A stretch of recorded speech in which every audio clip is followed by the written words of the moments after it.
In this video, I'm going to be explaining why I switched to Shell Rotella T6 5W40 over Amsoil. I want to be clear from the outset here that Amsoil is not a bad oil. I know it costs a lot, but I ran that oil up to 12,000 miles. Truck is totally fine. Been running 10,000 mile oil changes for the last 50,000 miles. Truck runs like a top. The reason I switched to Shell Rotella was because whenever I did an oil analysis video and talked about the benefits of Amsoil, I got a lot of comments basically saying I was being dumb because I was paying too much for oil, especially as someone that was driving commercially at that point, right? I was running like 10,000 miles a month. That adds up to being a lot of oil changes, especially if you're someone recommending you change your oil every 3,000 miles. It would have meant I would have changing my oil once a week, and ain't nobody got time to do that. So I didn't. But yeah, some of the people that commented you're spending too much on oil were just being trolls.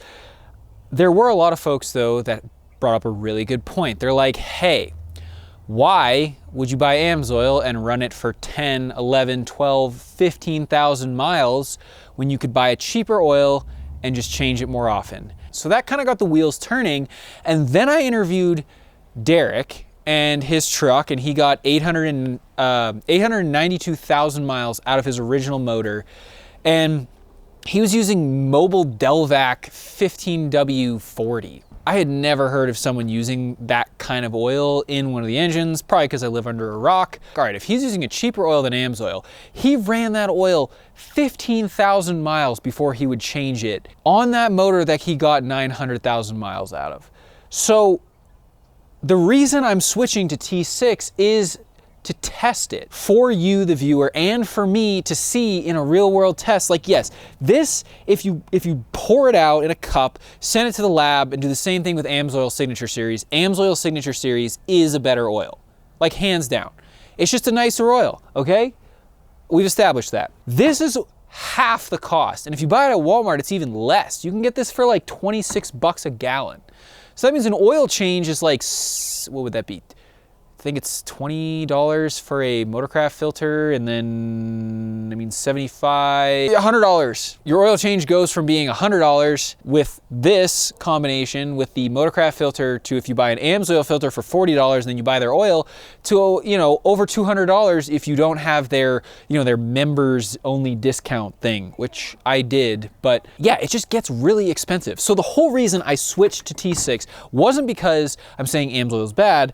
And you should keep running it, right? If you can afford it and you want to run it, it's a great oil. I've tested it, run it. I want to test something that's cheaper, and I want to run it against Amsoil, and I want to see if the wear metals in parts per million, when I get to a certain mileage, what that is compared to Amsoil. Because if it's close, then you might be overpaying for oil. And I don't know what the answer to this is. I really don't, because I haven't finished all the tests yet. I've sent in 2 tests to Lake so far. I've done one at 3,000 miles, did one at 6,000 miles. I'm gonna do probably one at 9,000 and then maybe one at 11. And then we're gonna do a video so you can see the trend. But I can't just pour this in, run it for 3,000, drain it, test it, and then be like, oh, it's better than Amsoil, right? We have to establish a trend. And so that's what I'm trying to do. And it's gonna take a while. So we talked about why I'm running T6, right? It's not because I'm saying it's necessarily better than Amsoil. I don't know what it's gonna do with my truck, but we're gonna see. I wanna try something cheaper. I appreciate you if you were one of the people that left the comment saying you could change your oil more often and use a cheaper oil, because it's incredibly logical. Imagine if I can run Shell Rotella for 12,000 miles and have my engine be spotless. I mean, that's incredible cost savings. I am going to be testing other oils. So I have a spreadsheet going where I have a list of oils that people are, you know, mentioning. I think the next one I'm gonna try is the Valvoline Platinum 5W40. That's kind of, you know, it's a little bit more expensive than this, but not, you know, crazy. I will try Schaefer's. I will try Hot Shot Secret, maybe Royal Purple. We'll see if that gets on there. But again, I have to drive these miles. I'm not just gonna, you know, I'm going to test the base oil out of the bottle to establish the baseline, but then we're going to actually test it with real driving. Anyway, thank you for watching this video. This is why I changed to Shell Rotella T6. It's because I'm going to be doing oil testing with this brand, with a bunch of brands, and I don't have any connection to any of these brands, so we are going to be doing testing and getting you the real world results of oil analysis in a 6.7 PowerStroke. Thank you for watching. Appreciate you being here. Buy a shirt to support the channel if you can, and we'll see you next time here on PowerStroke Maintenance. Cheers.